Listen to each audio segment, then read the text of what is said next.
What's up YouTube? In this video, I'm going to go through all the settings you need to set up your game for the first time, or if it reset to default, you can get it going. Don't forget to like and subscribe, it really goes a long way to help my channel, thank you. Okay, so first you're going to go into your settings here, so you pop open this little menu option, it's start button on controller or whatever you're using. Scroll over to settings here, you'll see a bunch of different options here, so you know, controller, graphics, audio, interface, etc, etc. We'll go through most of these, keyboard and mouse less so. Quick settings are, you know, just a couple of quick things, but they're tackled in all of these as well, so you don't actually have to access that. So we'll start with controller here. Now in controller settings, you pick your input device, edit button layout if you want to. You know, you can flip your LB and LT. So if you're using a PS1 controller, you know, I would turn this on because the triggers on PlayStation are not the same as the Xbox ones, and I have trigger stoppers, so I use the right trigger and left trigger to shoot and aim. But if you have like a classic PS5 controller, I find the R1 L1 option works better for shooting and aiming. Stick layout preset, you know, this is not so important. Go into dead zone inputs here. So now, you know, you can test your dead zone, so kind of see if there is any drift. You can see this left stick moving and then the right stick moving. You can see where, you know, if your thing is kind of stuck here all the time, that means you have some drift. You know, if it's pulling down, you have some drift downwards. So you want to adjust the dead zone so that it's the lowest it can be without the right stick or left stick moving, right? So if this, you know, if you have a little bit of drift, you want to expand the dead zone a little bit.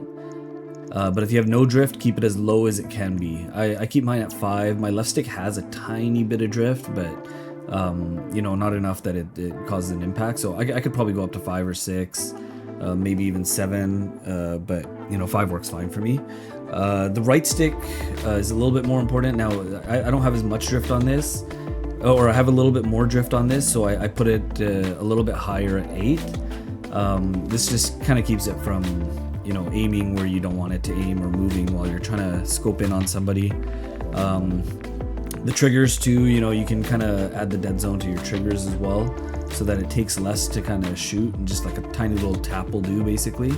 But I keep mine at 13. I have trigger stoppers, so for me it doesn't really make as much of a difference. So now we'll go into aiming here. For sensitivity, this is purely preference. You can put this as high or as low as you want. I recommend keeping it probably between the like 6 to 8 range. Sometimes I'll put it up to 8, sometimes I'll put it down to 6. It really just depends on, you know, how I'm playing, or you know, whether I feel like I want to adjust it or not. Now the sensitivity multiplier, you know, this is not as important, right? You can kind of tweak these if you want, but they're less important, and I wouldn't worry too much about it. Everything else is pretty standard. You go down to aim response curve type here, you'll see some different options here. There's two kind of main opinions here on which one's the best, but dynamic works the best for me. A lot of people tend to use standard as well, but again, it's purely preference. I would switch them both and go into shooting range and see which one works best for you. Everybody's gonna have a little bit of a different palette for this sort of thing. All of this standard, I haven't changed anything there. Your aim assist type, again, it's one of those things where there's two kind of main opinions. A lot of people like default, and a lot of people like Black Ops. Focusing and precision, less so. I find less people use these. This one's a little too, like, it slows down too early, I find, and this one's the opposite, where there's like almost no aim assist on this one. So I like to keep mine at Black Ops, but you know, try default and see if default works for you, and go from there. Now this motion sensor stuff is not as important. The only one on here I would go, this is FOV sensitivity scaling. So when you're actually changing your FOV, it'll scale your aiming a little better. So this one is like a secret setting that a lot of people don't really know about. I would definitely keep this off. It's by default it is on, but I would just turn it off. So this one would be on when you set up the game initially. Just flick that off real quick. You'll notice a little bit of a difference. It's not a make or break, but definitely want to keep that off. Now, into the graphics settings here. Now on PC, you have a bunch of different options. On console, PlayStation, Xbox, whatever you're on, there are way less options here. You don't actually have to change anything. The only thing I would change in console is like the film grain stuff, but we'll get to that. And when that part comes, you'll notice you have those options, and you can just adjust them accordingly. But essentially, you want to go full screen borderless or full screen exclusive. I do borderless because I have one monitor, so if you do exclusive, and you have two monitors, it's a little better. Select your graphics card if you have multiple, but most people just have the one. Go down to here. You can just copy these as is. These are all pretty standard, depending on the graphics card you have. If you have one that's a little bit more powerful, you can kind of turn on one or two more things. If you have one that's a little bit weaker, this should still work. This is pretty low intensity graphics settings here, because you want to maximize frame rate and maximize performance over quality. So just copy these as is. You don't really have to change anything. The custom frame rate limit here. Now, in the gameplay, my monitor is 144 hertz, so I just put out 145 here. The menu, I don't really care to have, too many frames. Like in the menu, you don't really need to have that many frames. And then the out of focus custom frame rate limit this is like if you're, if you open up Discord or something while you're playing, like your game will drop to 30 frames per second so that, it doesn't slow down the rest. If you're just trying to check Discord real quick, you don't want Discord to be lagging because your game is, occupying the full performance of the computer. Then you just go down here. This is all standard stuff. You can just copy paste all this stuff here. And that's it for display. Now for quality, this is where you have a few extra, settings that you want to tweak. So your graphic preset here, keep it to custom because you want to customize certain things. Your render resolution, if you put it at 100, it'll match your monitor settings. So these are my monitor settings, 2560 by 1440. But if you put it at 100, it's gonna just have 100% of the resolution of your monitor, basically. Upscaling and sharpening. Now this is a point of debate for a lot of people.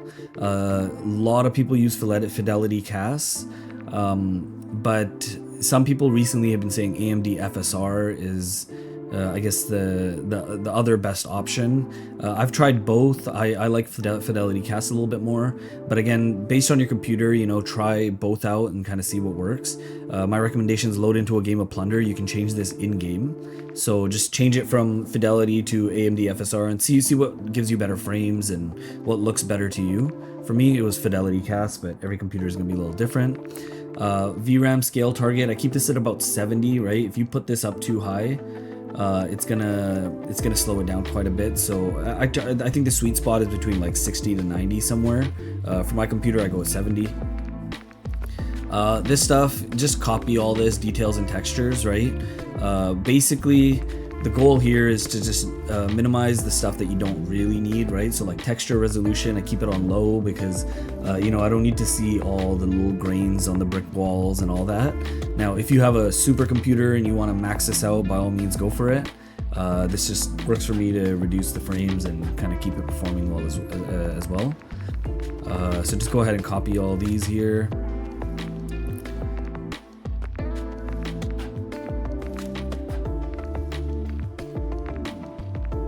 Perfect. So for view, I keep my FOV at 120. I like it at the max. I sit pretty close to the monitor, so I don't notice any issues. But if you're playing on like a TV, I would not recommend 120 FOV. Like bring this down to like 105 or something. It'll just make it so you can see things a little better. It's going to give you less of a field of view, obviously, but if you can't hit your shots because you can't see the targets and whatnot, you definitely want to crank this down. For me, my monitor is pretty close to my face, and like I can see everything pretty clearly. ADS field of view, you want to go affected. So independent means that the field of view will move when you zoom in. So if you scope in on your gun, it'll basically scope in the whole screen, so you're losing that FOV as well. So I keep mine on affected. Now, weapon field of view, I keep it on wide, right? If you keep it on narrow, you know, your gun's gonna kind of feel like it's taking up a lot of your screen, I find. So I just leave that on wide. Third person field of view, this is like if you're in a car or whatnot, right? Or if you're in third person mode, I just keep this at max so I can see everything. If I'm driving a car, I can see all around me. Weapon field of view default. Now, this is the stuff that you'll have on PC or on console as well. The world motion blur, turn this off. Weapon motion blur, turn this off. This is gonna really distract and make it harder to see people as you're moving quickly. Film grain, set it all the way to 0. Now, if you're playing campaign mode or anything like that, you know, feel free to crank this up a little bit and get a little bit better quality. But in a competitive shooting mode, you know, you definitely don't want the film grain.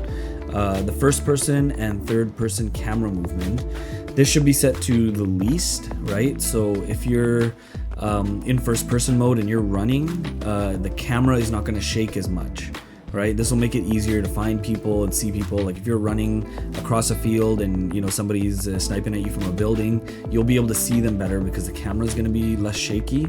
So these are super important. Keep these at the least. There's default, less, and least. Everything else pretty standard. The flashbang, I like to, you know, invert the flashbang so it's dark as opposed to bright white. I just you know, I don't like the sudden flashiness of the white flashbang. So again, personal preference, not super important. Lastly, go into audio here. So the audio mix I use is headphone bass boost.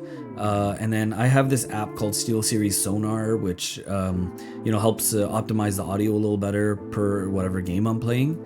So I've changed the speaker to that so that it outputs directly from that application. Speaker output stereo, but I guess it doesn't matter if you're using headphones as much. Now, in the volumes here, so you can copy these two.